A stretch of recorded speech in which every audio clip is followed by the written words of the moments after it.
Look, how do I put this? Monster Hunter Stories 3 is really, and I mean really, incredible!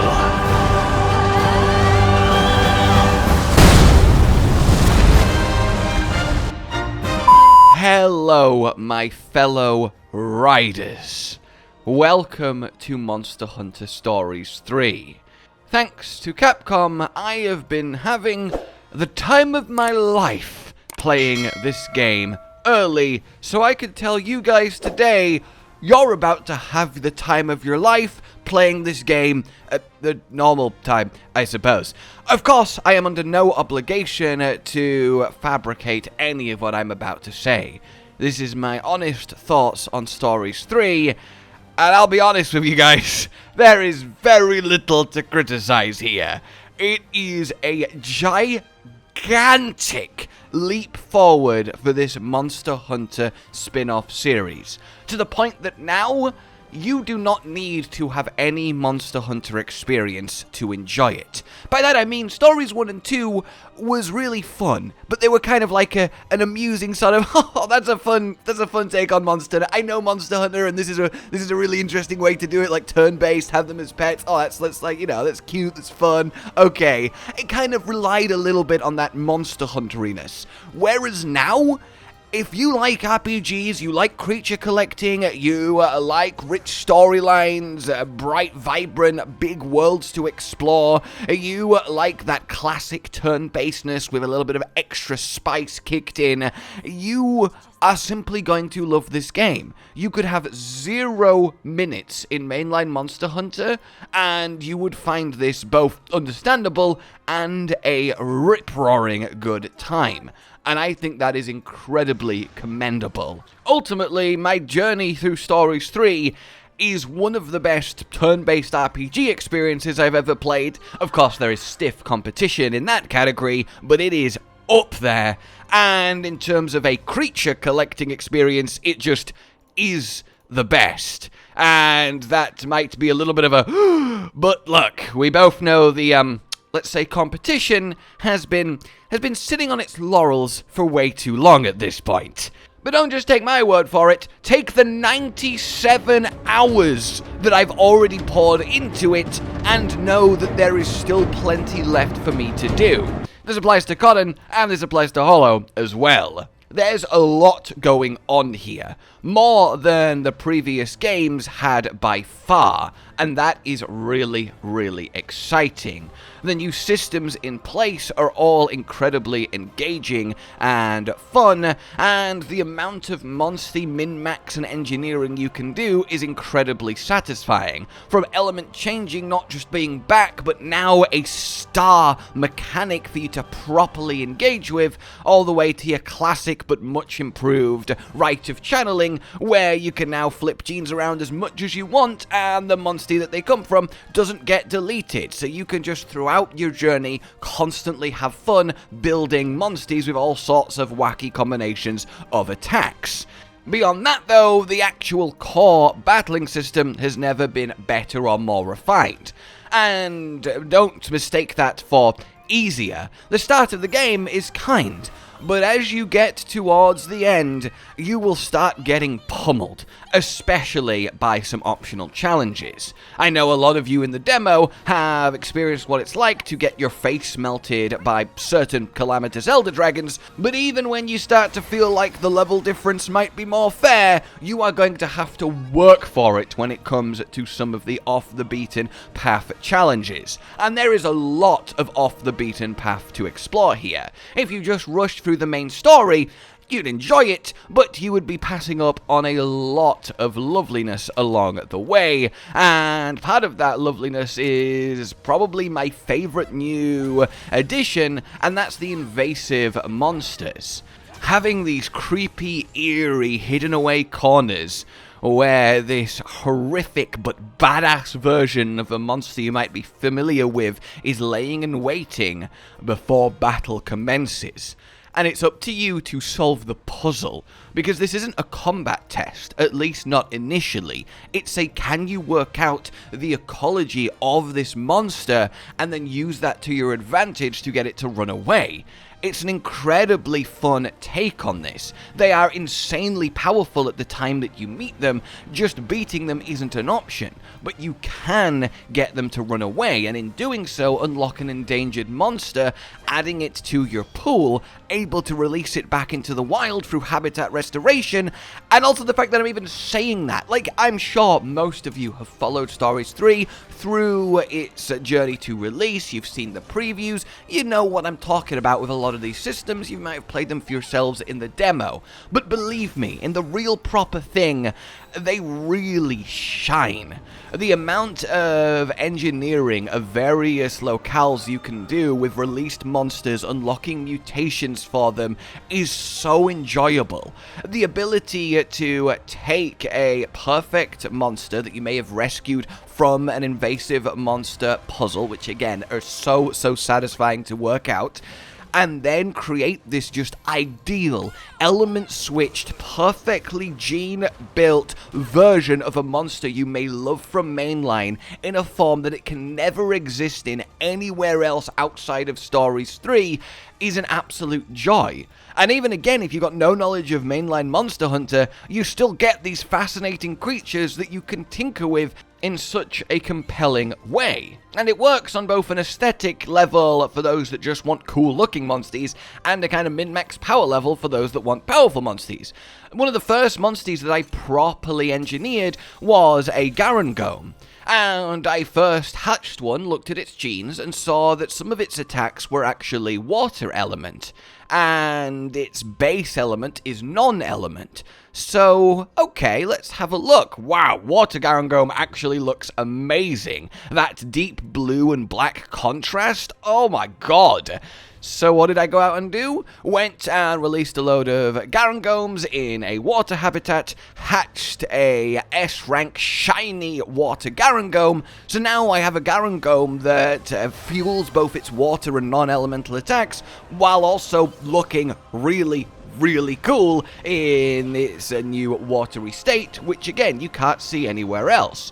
It essentially boils down to you have the custom ability to create your own ideal subspecies / variants of hundreds of monsters, which is just so much fun. It's so far above anything Stories 1 did with the element switching, and in such a much more intuitive way. Again, if you're a fan of creature collecting and then raising and modifying those creatures, I don't think a better experience actually exists currently. It really is that satisfying.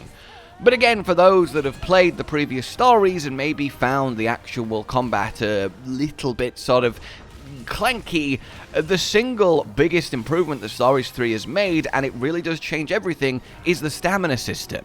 Having it so you no longer have to spend your kinship, the resource for eventually building up and getting on top your Monstie to then unleash a powerful kinship attack, which, look, if you just like badass animations of things being badass in a badass way, oh my god. All the old Monsties are improved, all the new Monsties have outrageous displays. It is one of the best parts of this. Unlocking all the kinship attacks, rewatching them over and over, it is so satisfying.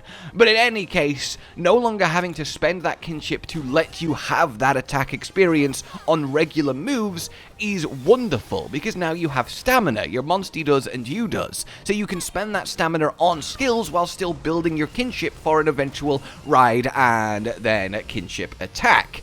And it works flawlessly, and as I said, it certainly does not make anything easier, it just makes it so much better to interact with. The actual world is so much more detailed, vibrant, the aesthetic of the game is wonderful. I would totally play a mainline Monster Hunter that looks like Stories 3. It is charming and timeless. We have now interesting, detailed, multi-level environments. It makes the first two games blush in that regard. You properly feel like you're in nature. Just the controls of the game. One of the first things that hit me is just how much it felt like running around in Wilds, running around in Stories 3. And there was no kind of stiltedness that previous games have suffered with. The first one especially. Just interacting with the world is spectacular, finding all the nooks and crannies across the various environments.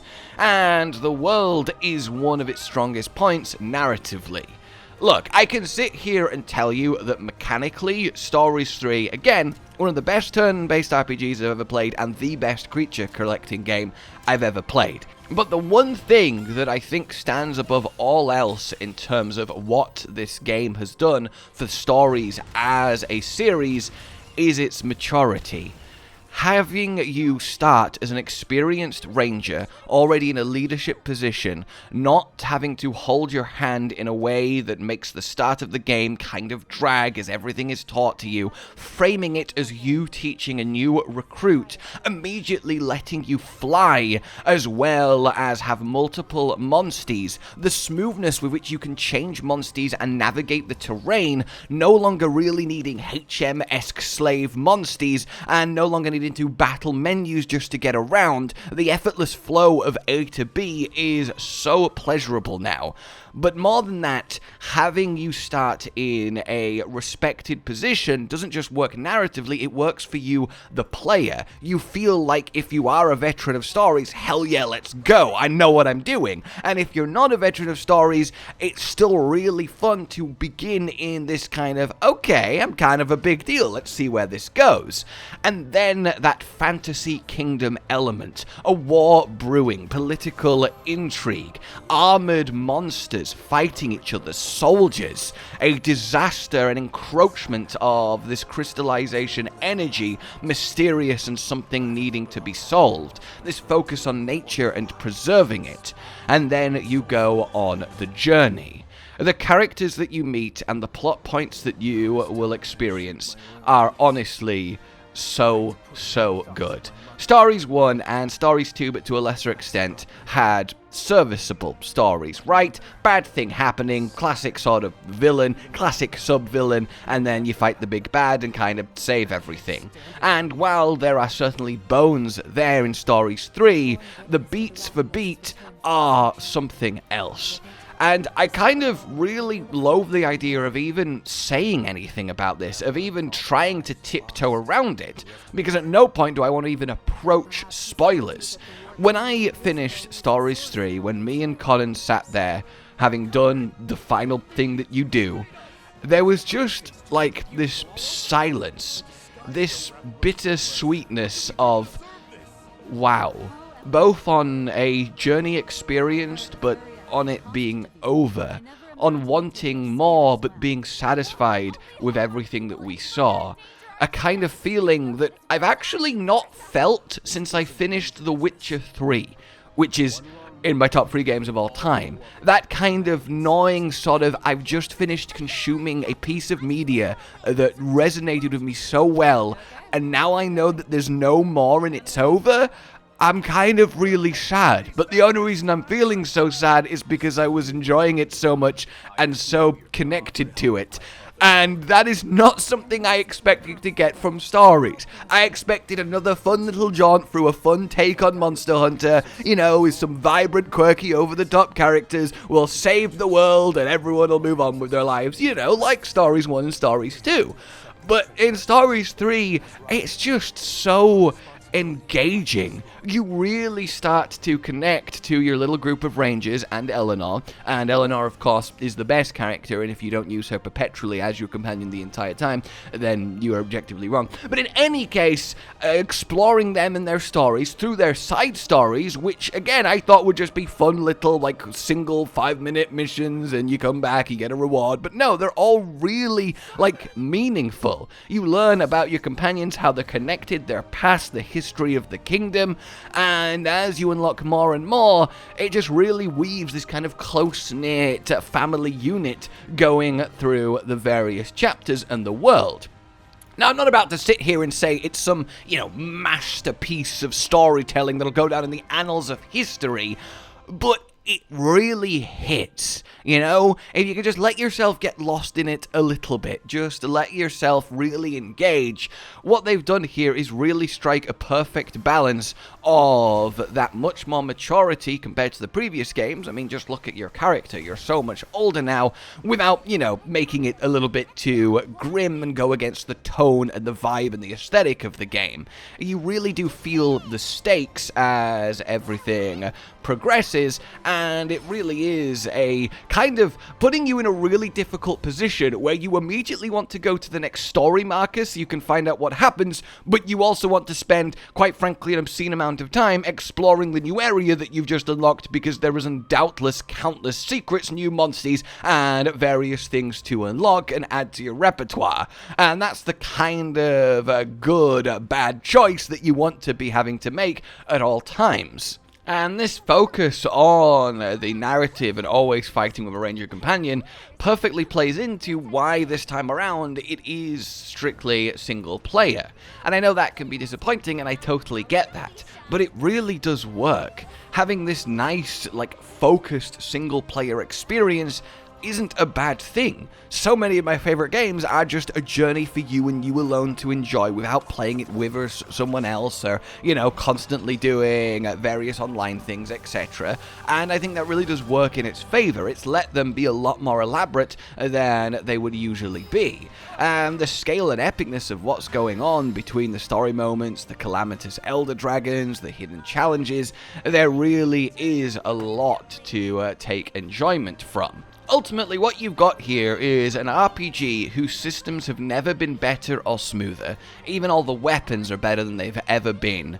You've got a ridiculous amount of depth and ease of customization across you, yourself, your party, and your monstie, and you've got plenty of challenges and story to use all that upon that lasts for far longer than you think it's going to if you really do fully explore everything.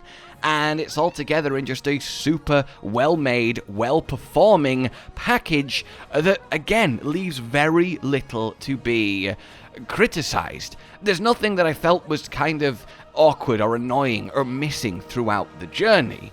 My only real negative here is that I want more feeling. I would love to take my Monsties online in a kind of PvP scenario. We have the best builder of Monsties system ever here by a long way, and not getting to really flex that outside of the most extreme challenges within the game is certainly a little bit of a shame. I would also love to have a bit more bite at the end game, or perhaps lack thereof. But even in saying that, I don't want to put any wrong impressions out there. The amount of content in Stories 3 from start to finish is more than everything that was in Stories 2, even including the various title updates. And of course, we do have updates to come with Stories 3, at least one that we know about, and ideally hope that there is more in the pipeline, etc. And the chief reason for that hope is, again, I just want more. And I feel like it's hard to find a better way to convey just how much I enjoyed this experience than how desperate I am to keep having more of it. It left an impression on me that I am still constantly thinking about, even as I say these words. It's something that I want to keep going back, and a world that I want to keep existing in. It's a combat system that is so worth exploring and coming up with such unique strategies, builds, and ways to fight any given opponent. It really is a kind of happy place, you know? It's just such a fun time to open the game and be sat there somewhere like, yeah, I'm in Stories 3 right now, and there are very few games that kind of give me that energy, and Stories 3 has really managed it in such a meaningful way. Bottom line, if you like Stories already, you're going to absolutely adore this, and I don't really need to say any more to you. And if you aren't sure when it comes to Stories, well, again, if you like RPGs, if you like creature collecting games, if you like Monster Hunter, you will like this. Like, honestly, if you're someone who just plays mainline Monster Hunter and you're on the fence, get off that fence and get onto a Monstie. Ride on, my friend, because you will find this endlessly charming, but more than that, super fun and smooth to play in a way the previous games could never manage. And that is a really impressive achievement here. This, for me, in Monster Hunter Stories 3, is the worldification of stories. It is that big leap forward to firmly cement it as something that can really be approached by everyone without needing this catalogue of background knowledge or nostalgia or caveats. It's just an incredibly solid game in its own right that is the perfect place to jump on board, no pre-knowledge required, that will let you just have a wonderful time, both mechanically and narratively. And I am really, really happy to have existed and to continue exist in the world of Monster Hunter Stories 3 Twisted Reflection. So, that said, my fellow, hopefully soon-to-be riders, I hope you have the most wonderful time if you do choose to go ahead and join us in Azuria and beyond. And always, ride on! God, I've been waiting to do that for so long. Like you enjoyed this, subscribe and hit the bell for more. Look out for countless lovely little spoiler-free, new player-friendly, and beyond guides, tips, tricks, etc. that you'll want to know to have the best journey possible. In any case, consider supporting the future of the channel on Patreon down below, and until we meet again, a goodbye. Josh, Cotton, and Hollow with the videos, dropping the humor like a hammer on your tippy toes, bringing entertainment on a daily arrangement to take our insanity and turn it into entertainment. Yes, I said entertainment twice, to reiterate that it is nice to look into your faces on a mostly daily basis when you let us in your homes to make the whole world a stage. Goodbye.